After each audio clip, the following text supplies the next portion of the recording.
Welcome back to another episode of the All Takes No Whiffs podcast. We got another great episode this week. We have some major news in the MLB this week with Fernando Tatis Jr., one of the superstars in MLB, getting suspended for 80 games for PEDs. And he hasn't even played this entire year because of all of the injuries and everything surrounding him.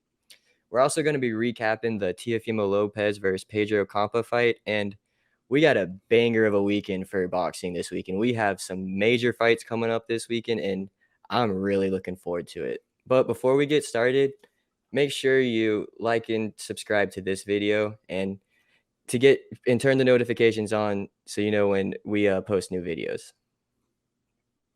Yes, sir. Let's get into it. Really looking forward to a lot of this boxing we're about to get into, but I can't believe I'm gonna have to talk about my boy like this coming up. Let's get it though. Fernando Tatis Jr. is a fraud. I honestly could not believe the news. Fernando Tatis Jr. was suspended for 80 games for testing positive for performance enhancing drugs.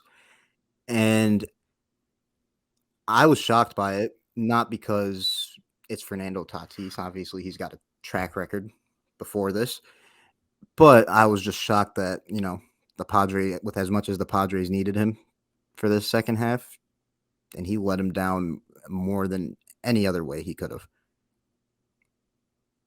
Yeah, this is honestly the biggest storyline I think of the MLB season the entire year.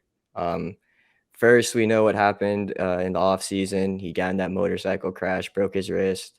Then we saw him playing soccer on the baseball field, falling down and everything. And now we see him get suspended for 80 games for PEDs. I mean, this honestly was a guy I'm super high on. He's one of the best players in all of baseball, and I just don't even know what to think about him anymore. This dude just makes bad decision after bad decision.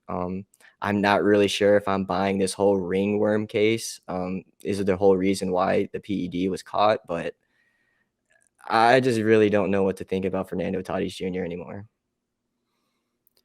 Yeah, to be honest with you, being that I was a big fan of Fernando Tatis Jr., uh, even when I tried to give him the benefit of the doubt, even when I stretch it as much as I could, he's still a fraud.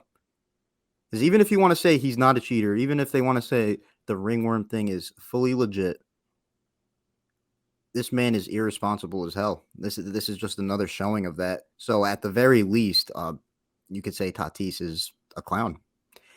At worst, he's a cheater who will never make it to the Hall of Fame because he took steroids. So how do you think that this is going to impact the Padres? I mean, he hasn't played this season anyway, so I really don't think there's going to be that much to impact. Yeah, from the words of Machado and a couple other of his teammates, they've been playing this whole year without him, and they're going to continue to do it. But my problem is, outside of the fact they're second in the NL West, they've been doing it this year without him, but they haven't been the team this year. Like, they haven't made any crazy noise like that. Like, Manny Machado's having a good season. The Padres made crazy moves, picked up Juan Soto and Josh Hader. But even with all that, they didn't really look like a dominant team. And I feel like for them to even be considered good and competitive, Tatis's comeback was going to be huge for them. So, in my opinion, you just kind of throw that out the window. I know one player is not going to do the trick, but I think he was that extra push that they needed if they wanted to, actually make a run for this season. And I kind of feel like the Juan Soto trade is even more impactful than it was before. Because if you don't have Juan Soto on this team and you don't have Tatis for the rest of the year, who they've been banking on, I mean, I really don't see this team being that good in the playoffs. But now that they have Soto, they still have a pretty decent chance. I still don't think they're one of the top 4 teams in the NL, but I think the NL is down to 3 teams, and they're not one of them. So it really just makes the Juan Soto trade just that more impactful. Yeah, and I agree with that. But at the same time, I also feel like I don't want to say it ruined the trade, but it ruined this part of what they envisioned with that trade. Uh, everybody was expecting Tatis back. Tatis and Soto on the field together, two of the young and brightest stars in the league. the Dominican brothers, and now that's just not going to happen. And that's a second half of a season plus a month of next season that they're not going to be able to capitalize on having Juan Soto before his free agency. It's ridiculous, man. I'm pissed at Tatis, to be honest with you, dude.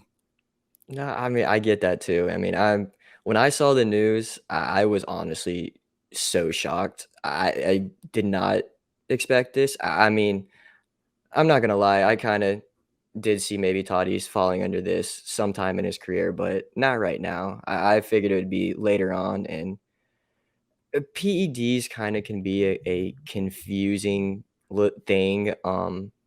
Sometimes, or not sometimes, most of the time, they're used for recovery from injuries. That's probably what this is for too, but you still can't use them. I mean, it's just dumb that he did this in the first place, and I'm just super disappointed in him and never gonna make the Hall of Fame probably now. Yeah. And as disappointed as I am in Fernando Tatis Jr., I might have to call out my own bias right here. I don't want to call him a full-blown cheater because, like we've mentioned, I'm personally assuming it was, to bounce back from the injury, not to straight up get a competitive edge on the field against his contemporaries. I think, he was, I don't want to say him and his team, but maybe his inner circle outside of the Padres. They thought, we need to get this guy back on the field ASAP. And that's what they tried to do. But, I don't want to put him in the same tier as, say, Mark McGwire and Sammy Sosa. Those guys juiced while playing for that competitive edge. I don't know if I could put him there yet, but I 100% have him in the fraud category. Yeah, I mean, that's a completely different era too. That was the steroid era. Yep. That's when everyone was juicing, and frankly, it did make the game of baseball better. But I mean, it still wasn't good for the game. But so Pedro Martinez kind of made some comments the other day about the Fernando Tatis situations. It's kind of interesting, to be honest, because he's kind of giving Tatis a pass. What do you think about that? Love Pedro Martinez, even though he's a Red Sox legend, possibly my favorite pitcher of all time, at least one of them. He's wild for that. No, I saw something that he tried putting blame on the Padres. Tatis, as young as he is a grown man, and it wasn't the Padres supplying him with PEDs. It wasn't the Padres who supplied him with the motorcycle. Nah, those were all his doing, and he needs to. I don't want to say he needs to be held accountable. He needs to hold himself accountable. And Pedro Martinez is doing the exact opposite right there. If anything, what that looks like to me is that a baseball legend excusing steroids, especially when he pitched at the peak of the steroid era, even though, he didn't mind it too much because he still did his thing. But it's pretty whack to me. I'm not going to lie to you. I think Pedro should be able to hold a young potential Dominican legend.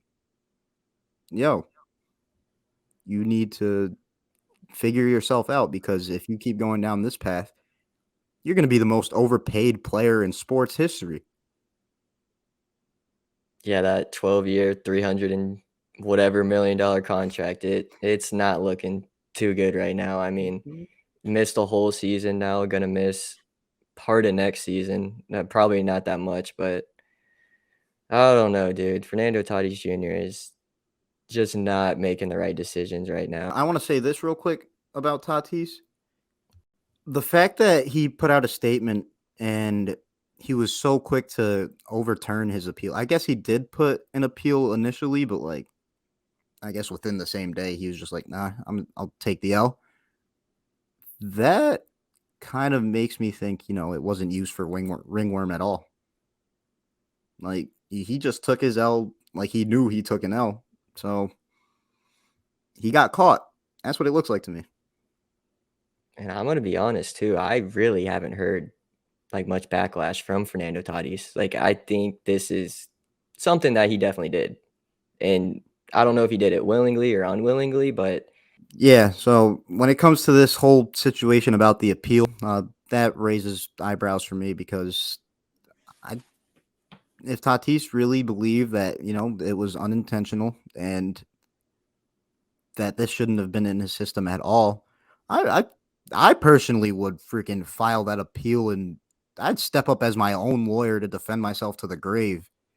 But he didn't do that at all. So I don't know what to think. Yeah, it's a very interesting situation. It's one that he really shouldn't be in the first place. If he just didn't do it, steroids. But Fernando Tatis Jr. is going to be suspended for 80 games starting this season, and we'll go through the beginning of next season, probably into May. But honestly, I'm super disappointed in Fernando Tatis Jr., and I don't know how I think about him anymore. Honestly, this just sucks for all of baseball as a whole. Yeah, I see what you're saying. I definitely think it's not going to be a quick stoppage.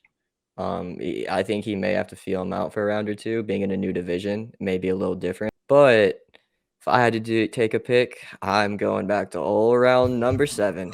I knew it. I knew it. I'm gonna pick a 7-round knockout. It's gonna be a 7-round knockout. I have a feeling.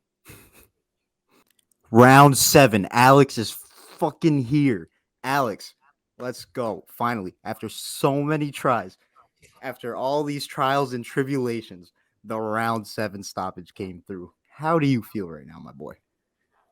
Honestly, I am so happy that it finally came through because I can actually make real predictions now. Let's go. But no, I honestly did think that that one was going to end in a 7-round fight. Teofimo Lopez versus Pedro Campa. It was 2 rounds less than his normal fights for titles. They usually go 12, and it being 10 rounds, I kind of figured it's going to be a mid-round stoppage, mid to late, and that's kind of where it gets to late, the 7th round right there. So I don't know. I'm just super happy that I finally got one right, and hopefully we'll be getting more right. Yeah, definitely. And this is Alex's dub for sure right here. My prediction on the fight was, I saw it going one of two ways, either Teofimo with an early stoppage or I don't want to say late round, but like the beginning part of the late rounds. So yeah, I guess Teofimo listened to both of us, I guess, but he had to do my boy Alex right, and he did. But yeah, Teofimo looked fucking good in that fight, to be honest with you. And I've been saying Teofimo is a hell of a fighter. But real quick, I just want to point this out again. All my shit talk about Teofimo Sr., I think is justified, especially with what he did in the ring after Teofimo was announced as the winner, after he got his hand raised. He stepped in front of his son, covering the camera, flexing. Like, He didn't even do anything. Get him out of there. Get him out of there. But I would like to see Teofimo Jr. in the ring a lot more. Yeah, and speaking of that, who do you think that he's gonna fight next? Because post-game interview was kind of interesting. So I think I could safely say Ryan Garcia is not an option, which I'm glad. Oh, I'm so But glad. yeah, I'm gonna save that for another time. I'm glad. But he mentioned Josh Taylor. I think that'd be a hell of a fight, to be honest. My only thing is that since Josh Taylor's kind of fraudulent right now, with his controversial win over Jack Catterall, I saw that he was really trying to make that rematch, trying to avenge that. So I don't know what's up with that. I'd like to see him and Teofimo fight, but realistically, I don't know if that's going to happen. But if it doesn't, I can see Teofimo, taking on another top 140 pounder that doesn't hold a title since Josh Taylor is still the guy at 140. He's not undisputed anymore, but he's got a majority of the belts. I could really see Teofimo taking on a guy like the winner of Jose Ramirez versus Cepeda. That's going to be a banger. So Teofimo, I think, immediately following up the winner of that banger, that's another banger. So I'm not complaining because that's quality fights right there, in my opinion. Ideally, though, I want to see him fight Josh Taylor. But if not, I want to see him fight a good name. I think regardless, he's going to be fighting a good name. He only wants to fight the best of the best. He even said that after the post game or after the post fight too. And Jose Ramirez or Cepeda, I mean, that would be a banger of a fight too. Jose Ramirez is, I honestly think a lot, or not a lot, is very underrated. And I do want to see him fight Josh Taylor, but like you said, that just doesn't seem realistic right now. Josh Taylor needs to get himself out of the fraud stable before he does anything like that. I mean, a win over Teofimo would help huge, but like, when you got a guy's name hanging on your resume like Jack Catterall, not like one of the top guys, that's going to be bugging him for a while. So I do think that's what he needs to address first.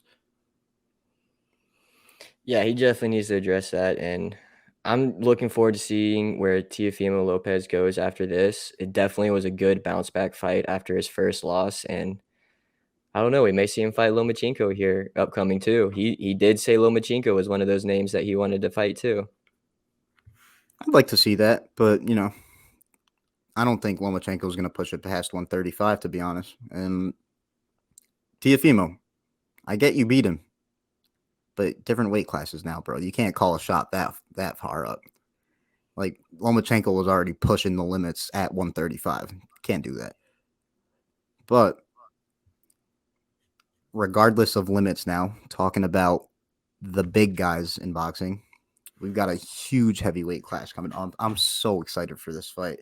You got Oleksandr Usyk against Anthony Joshua in a huge rematch coming up this weekend. Usyk, definitely one of my favorite guys within the past couple of years in boxing. Anthony Joshua, huge name in boxing.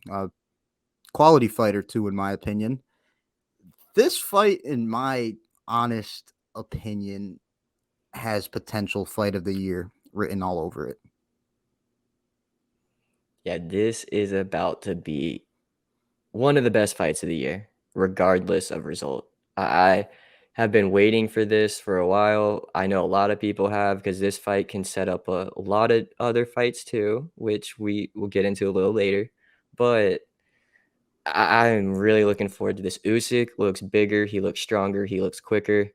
Joshua has gotten a new trainer. He's looks like he's going to be more aggressive this fight, which is something that he was not last fight, last fight against Usyk, which is kind of weird because he usually is aggressive. But I'm really looking forward to this fight, and I cannot wait for this Saturday evening. Is it just me or does AJ look slimmer too? I feel like he looks a little slimmer. Nah, he definitely does. And that makes me kind of question his approach to the fight, not in a negative way, but like, what's he going to try to do this time around? Because, in my opinion, he can't try to outbox him again. That won't work. Yeah, outboxing him isn't going to work again. And I think that's why he got a new trainer. This new trainer is trying to help him be more aggressive, and especially early on in the fight. The only way I think he's going to beat Usyk is if he can get him early in the fight. If this goes all 12 rounds, this is an Usyk win. I don't think Joshua can outbox him for 12 rounds. It may be a close decision, but Usyk is too technical, too quick, too athletic to really, I think Joshua can handle. Oh, for sure. And I agree with you partially with he's got to take him out early because that's one of the ways he's got to go about it. Another way I could see it going is don't take the full on boxing approach you took last time. Definitely want to be more aggressive, but also, fight smart at the same time. I feel like AJ having the size advantage, if he catches with him flush, that could do something. And he caught him a couple times in the last fight, but I feel like he really wasn't putting much power behind his punches. He was really just trying to get punches landed. And if he lands something flush while fighting smart, that could potentially set up, a barrage from AJ. And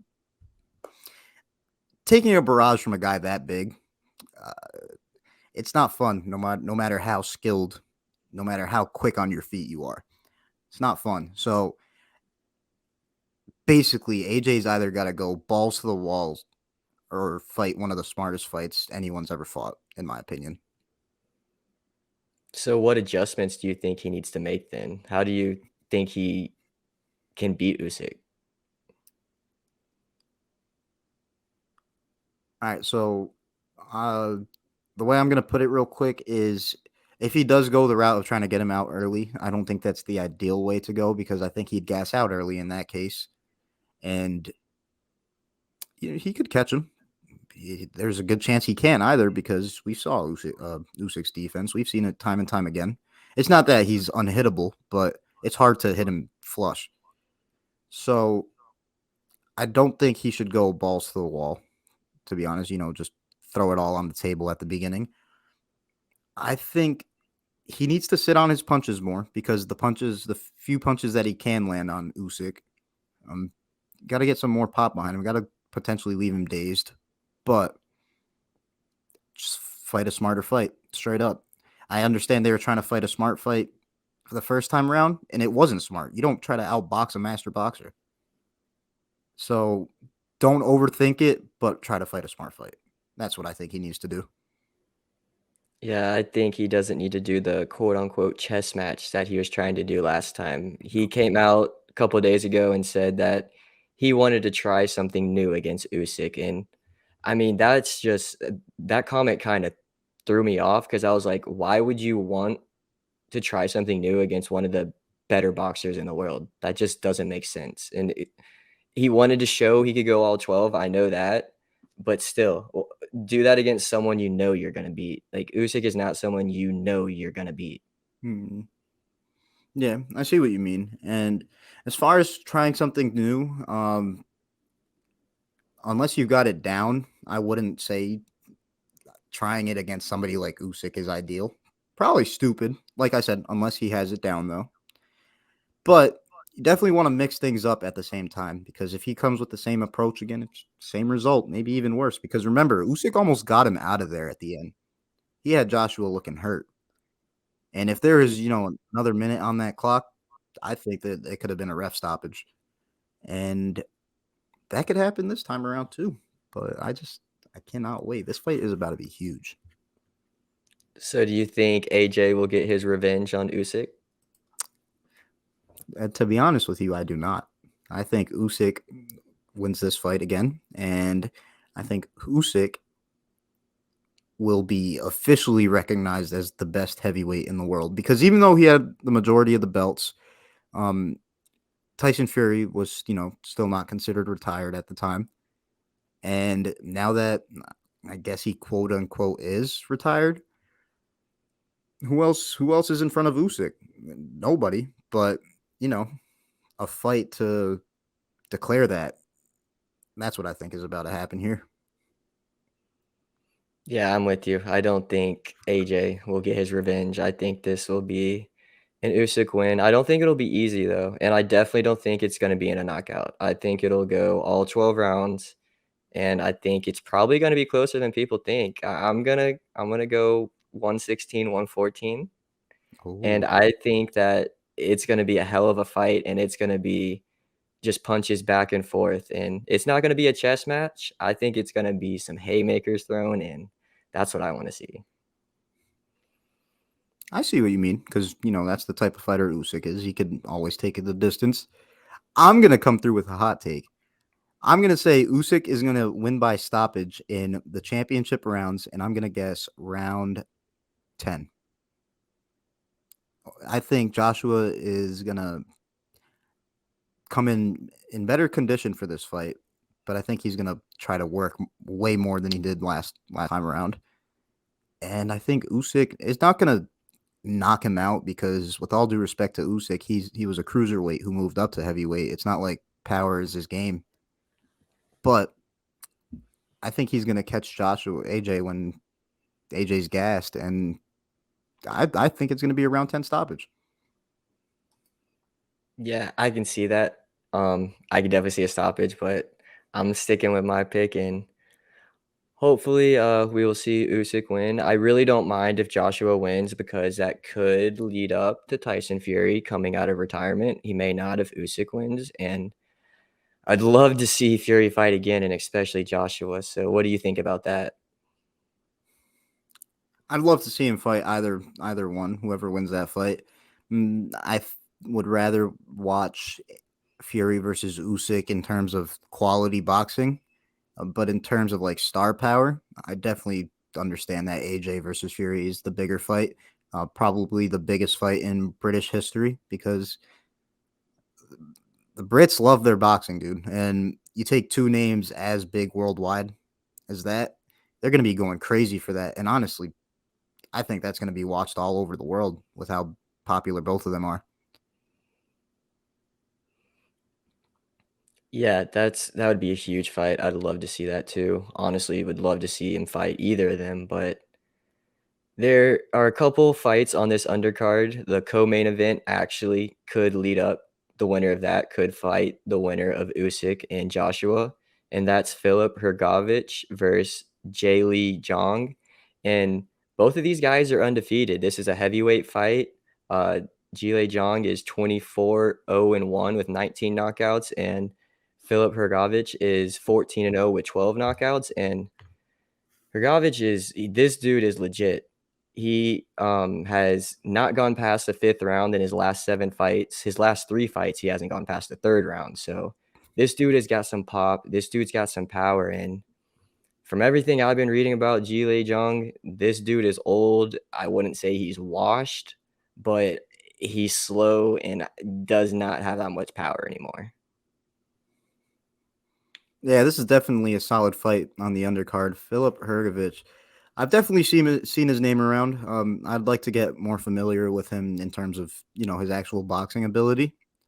But I remember seeing that there was a few heavyweights that declined, like a mandated fight between them and him and Hrgovic. So I'm assuming he's a quality fighter. I'm going to give him that.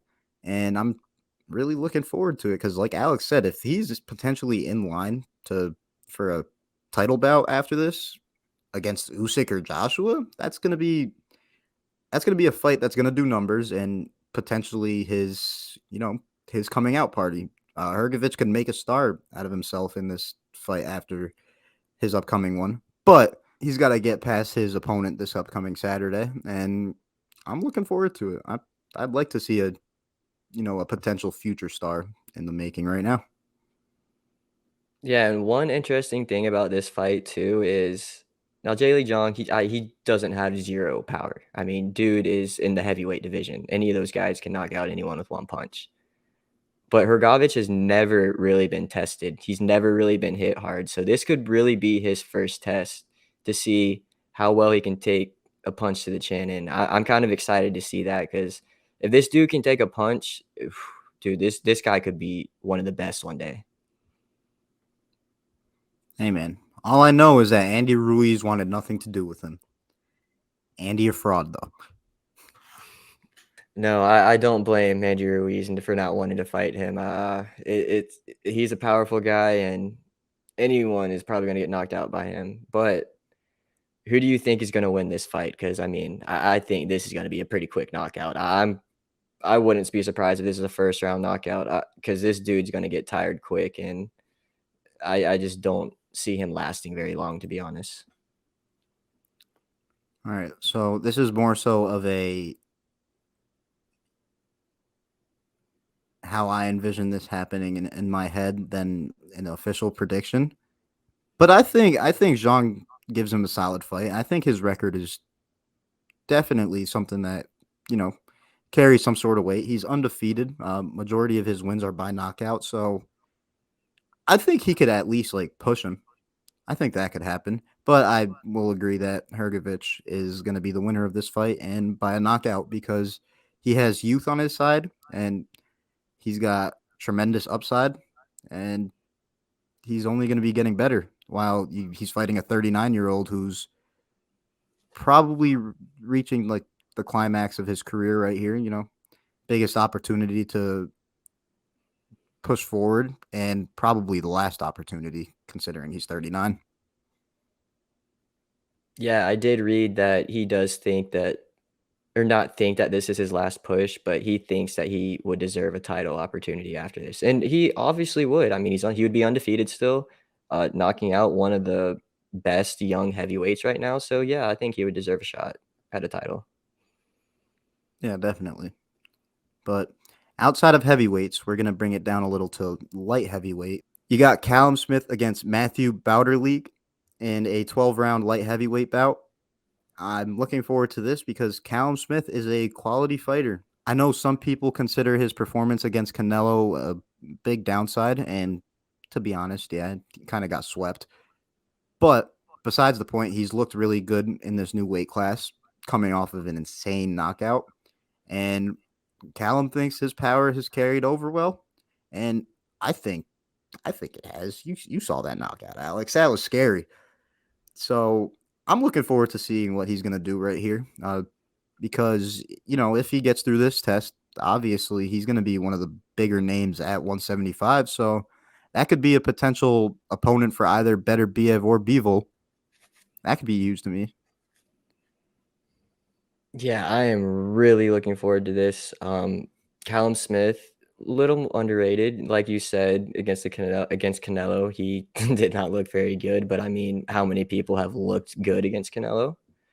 Um, and the only concern I really have for this fight, because this is really just a tune-up fight for him, is that Mathieu Bauderlique, or however the hell you say his name. I'm sorry for mispronouncing that, I but guessed. yeah, I do not know how to say that. But he is a southpaw, and Callum Smith does struggle against southpaws. Not last fight, I think it was, but against John Ryder in 2021. Very controversial decision. A lot of people think he actually lost that fight, and I don't know. Being a southpaw has really made some struggles for him, and I'm kind of looking forward to see how he's going to bounce back. Because if he can look good against a southpaw, then I'll have a little more confidence in him. Yeah, I get what you mean for sure. And I don't blame him for struggling with southpaws. I feel like it's not really a minus if you're not comfortable fighting somebody you barely see in that position, but it's a huge plus if you know how to handle a southpaw. You know what I mean? Hmm. So yeah, I really do think that it's going to be a test for Callum Smith, but considering his opponent isn't anybody like that, I think he'll get it done, even though it's a southpaw and that's his weakness. But my boy Bauderlique does not look too good. To be honest with you, Yeah, not looking too good for him. But who do you think wins this fight? I think we both get Callum Smith. by a knockout. I think he's going to win by a stoppage. And I'm not saying it's going to be as crazy as his last knockout, but there's always room for that when you got pop like Callum Smith. Yeah, I'm thinking this is going to be probably a mid-round stoppage. I probably would go sixth, seventh round. If I really had to pick, I'd probably say sixth. I want to honestly see him get it done quicker than later. And he also has kind of been throwing out some names that he wants to fight. And now that he's up at 175, he says he feels like his power is better at 175. He's got a lot of more snap. He feels quicker. He wants to fight better Beeve, and I don't blame him. He wants to fight the best, and don't know if it's the best decision for him, but it would maybe put for an entertaining fight. Yeah. And I'd like to see that fight.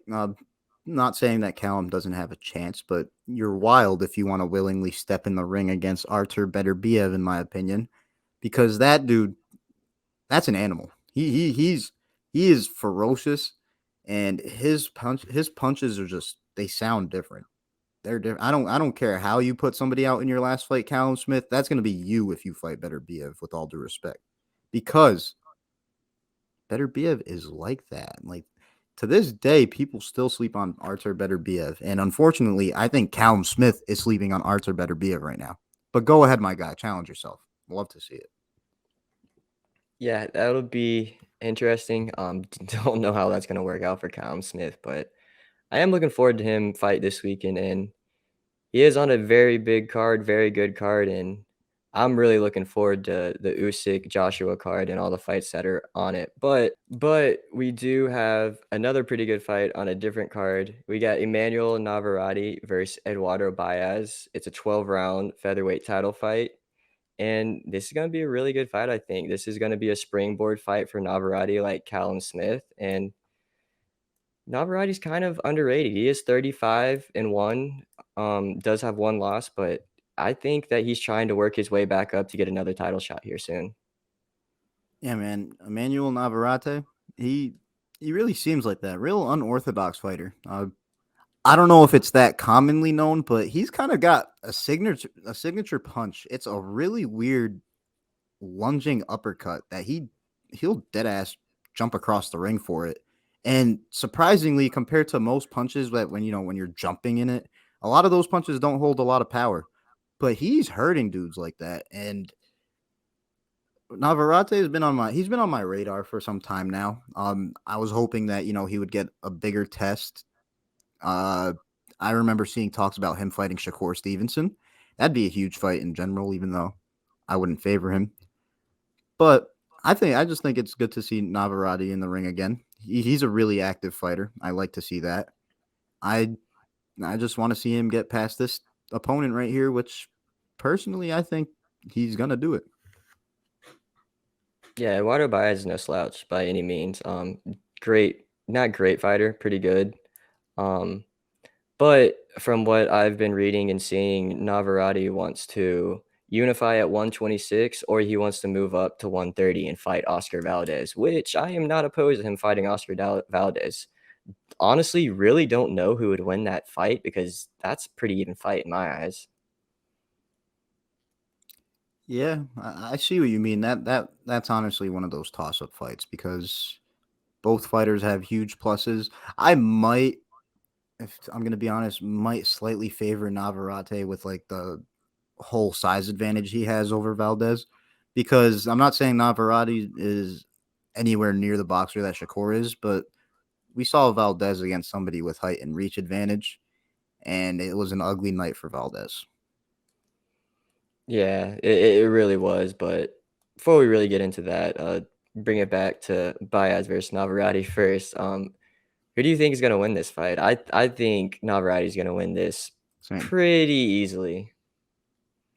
I agree because all due respect to Baez, seems like a solid boxer based off his record. Doesn't really have too many knockouts, and I think it's really important when you're facing a puncher to you've got to have enough power to make him respect it that he's not just going to disregard everything you're throwing and go for the kill. So it doesn't really seem like Baez has that type of power. Only 7 knockouts and 21 wins. So I'm guessing a Navarrete mid to late round stoppage. I'm gonna guess around. I'm gonna look up to Alex for this one. Round 7 knockout for Emmanuel Navarrete. There we go. I actually think this is going to end pretty quick. I think this is probably going to end in the third round. It's going to be quick fight. I just don't think Baez can really keep up with Navarrete, and I think Navarrete is out here to prove a point, and I really think he wants to move up to 130 and fight Valdez next. I feel that. I definitely feel that on the opinion for the fight ending early because based off Navarrete's power, he 100% within his capabilities. My thing is when I saw that only 7 knockouts for Baez, I just kind of assumed that he might be on the bike for the night.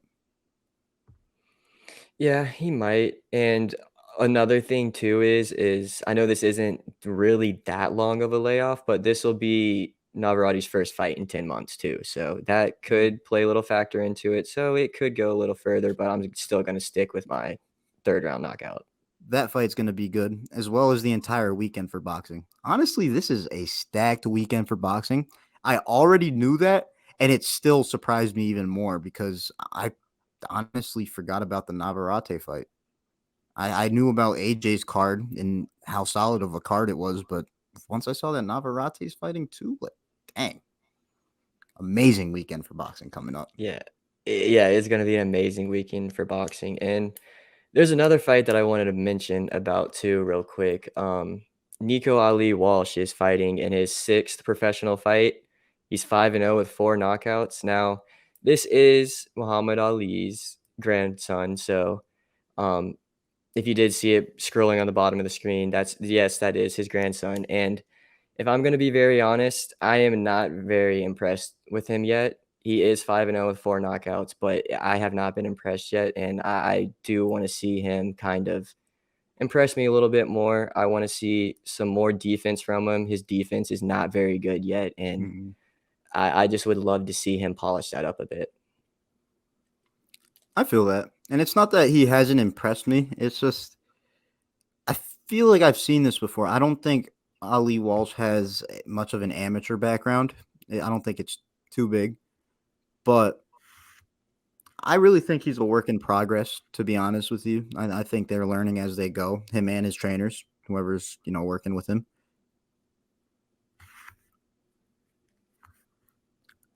I agree with you on the defense part, no doubt. I also feel like this ties into it a little too. His footwork could definitely use some improvement. I saw him try to Ali shuffle, and that was a huge far cry. Like that was not the Ali shuffle. That was I don't know what that was. That was. It looked like he was doing the jerk or something like that. No, but yeah, I am gonna be looking forward to that. It's a 4-round fight. Not that many rounds, so it'll be very quick. But I am looking forward to see him and see if he can get a little better. But we got a banger of a weekend for boxing, and I am so looking forward to this. So that does it for another episode of the All Takes No Whiffs podcast. Another great episode this week talking about Fernando Tatis Jr. suspension and kind of the impact it's going to have around the Padres and just how disappointed we are in the dude, because I am just so disappointed in seeing this. We also have a banger of a weekend with boxing, and I don't want to name all the fights again because I can't really remember them all. There's too many. So if you want, you can follow us on Twitter, Instagram, you can on Facebook at ATNW Podcast, and you can also follow my Facebook, Twitter, or anything at ahendy2215. You can also find my Twitter and Instagram at Christian_S52. And you guys can also check out our YouTube page. We are the All Takes No Whiffs podcast. Be sure to like and subscribe, leave a comment, turn on your notifications because we're going to be coming through with bangers after bangers. And also let us know who you think is going to win these fights this weekend, because we got some good fights this weekend. And also be sure to leave a comment on why the winner of AJ versus Usyk should fight me instead of Tyson Fury. Let me know. That'd be one hell of a fight, and I would pay to see that. I'm not going to lie. You're going to bet in my favor, right? Hell no. No, but that does it for another episode, and we look forward to another one next week. Peace. Peace.